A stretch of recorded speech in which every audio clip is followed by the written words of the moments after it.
Assalamualaikum warahmatullahi wabarakatuh. Alhamdulillahilladzi khalaqal mauta wal hayata liyabluwakum ayyukum ahsanu amala. Asyhadu an la ilaha illallah wahdahu la syarikalah. Wa asyhadu anna sayyidana wa nabiyyana Muhammadan abduhu wa rasuluh.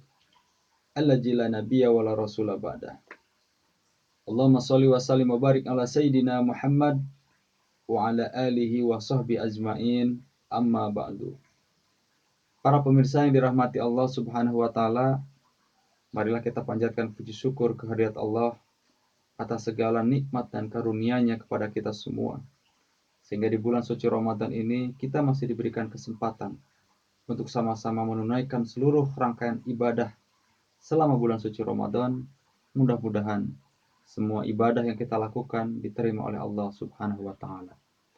Shalawat beserta salam semoga tercurah limpahkan pada junjungan kita Habibana wa Nabiyana Muhammad sallallahu alaihi wasallam, juga kepada seluruh keluarganya, para sahabatnya, para tabi'in, tabi'ut tabi'in, dan juga kepada seluruh umatnya hingga yaumil akhir.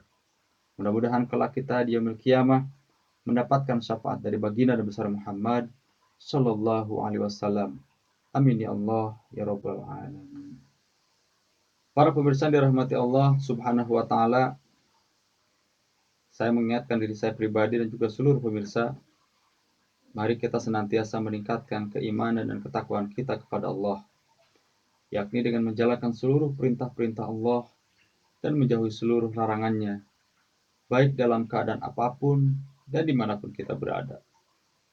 Hanya dengan ketaatan dan ketakwaan itulah Allah akan memberikan jalan keluar yang terbaik dari segenap permasalahan yang dihadapi kita. Allah Subhanahu wa taala berfirman, "Wa may yattaqillaha yaj'al lahu makhraja." Barang siapa yang bertakwa kepada Allah, dia akan menjadikan jalan keluar baginya. Para pemirsa yang dirahmati Allah Subhanahu wa taala, salah satu ide dan pemahaman yang berbahaya yang sangat jauh dari sifat ketakwaan adalah paham sekularisme. Apa itu paham sekularisme? Sekularisme adalah pemahaman bahwa agama harus dipisahkan dari pengaturan urusan publik. Agama hanya dijadikan urusan pribadi, urusan private, sementara hukum Islam yang bersangkutan dengan kehidupan berbangsa dan bernegara harus dibuang jauh-jauh dari kehidupan manusia. Para pemirsa yang dirahmati Allah Subhanahu wa taala, sesungguhnya para penjajah menjadikan gagasan dan ide sekularisme ini untuk mengokohkan dominasinya. Dengan membuang aturan Islam di dalam kehidupan, di dalam berbangsa dan bernegara, maka itu justru akan menguntungkan bisnis dan kepentingan mereka. Para pemirsa yang dirahmati Allah Subhanahu wa taala, menurut eramuslim.com, pemberitaan pada tanggal 13 Desember 2010, Wikileaks merilis sebuah kawat rahasia Kedutaan Amerika Serikat di Beijing yang berisi pertemuan Kementerian Luar Negeri Cina dan Amerika Serikat. Dalam pertemuan tersebut diungkapkan bahwa Cina berencana membuat Muslim Indonesia menjadi sekuler. Sekularisasi ini bertujuan agar umat Islam tidak membahayakan kepentingan Cina yang sekarang ini sudah hampir menguasai Indonesia. Sebelumnya pada tahun 2003, Thierry Bernard dengan disupport oleh Rare Corporation, sebuah lembaga di Amerika Serikat, melakukan riset yang merekomendasikan untuk mensupport umat Islam yang berpemahaman sekuler, sementara umat Islam yang berpemahaman fundamentalis dijadikan sebagai musuh bersama.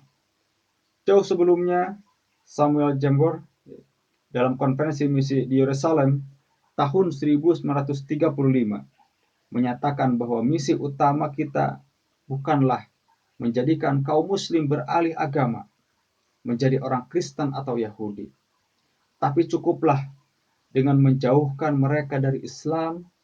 Bahkan pada abad ke-18 saat kekhilafan Islam masih tegak di Israel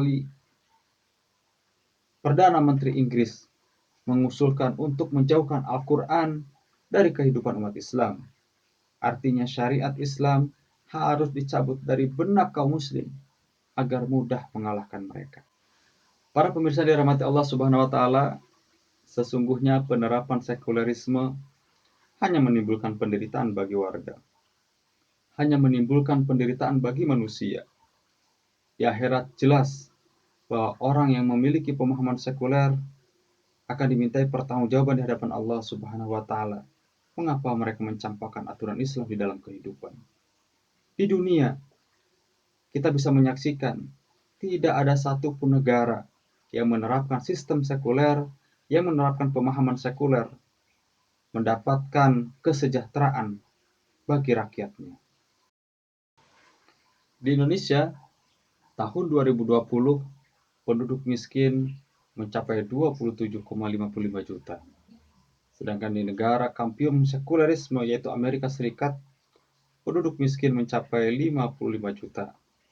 Belum lagi maraknya kriminalitas, pornografi, depresi, bunuh diri, sakit jiwa, dan lain-lain. Ini membuktikan bahwa sesungguhnya sistem sekulerisme, pemahaman sekuler ini mendatangkan malapetaka bagi manusia. Para pemirsa yang dirahmati Allah Subhanahu wa taala, sesungguhnya Allah Subhanahu wa taala mengharamkan paham sekulerisme. Justru Allah Subhanahu wa taala mewajibkan kepada umat Islam untuk memasuki umat Islam, mengambil ajaran Islam dan menerapkan aturan Islam secara kafah tanpa kecuali. Sebagaimana firman Allah Subhanahu wa taala, "Ya ayyuhalladzina amanu udkhulu fisilmi kafah wa la tattabi'u khutuwati syaiton innahu lakum aduwwum mubin." Hai orang-orang yang beriman, masuklah kamu ke dalam Islam secara keseluruhannya dan janganlah kamu ikuti langkah-langkah setan. Sesungguhnya setan itu musuh yang nyata bagimu. Imam Ibnu Katsir ketika mentafsirkan ayat ini, beliau menyatakan bahwa Allah Subhanahu wa taala merintahkan hamba-hambanya yang mukmin dan mempercayai Rasulnya untuk mengambil seluruh ikatan dan syariat Islam, serta mengerjakan seluruh perintah-perintahnya dan meninggalkan seluruh larangannya selagi mereka mampu. Oleh karena itu, semoga kita semua termasuk orang-orang yang senantiasa istiqomah melaksanakan seluruh perintah Allah secara kafah, secara keseluruhan, tidak memilah dan memilih. Semoga kita diberikan keistiqomahan untuk tetap istiqomah menjalankan syariat Islam di dalam kehidupan serta mencampakkan sistem sekulerisme. Mohon maaf atas segala kekurangan. Billahi taufiq wal hidayah. Assalamualaikum warahmatullahi wabarakatuh.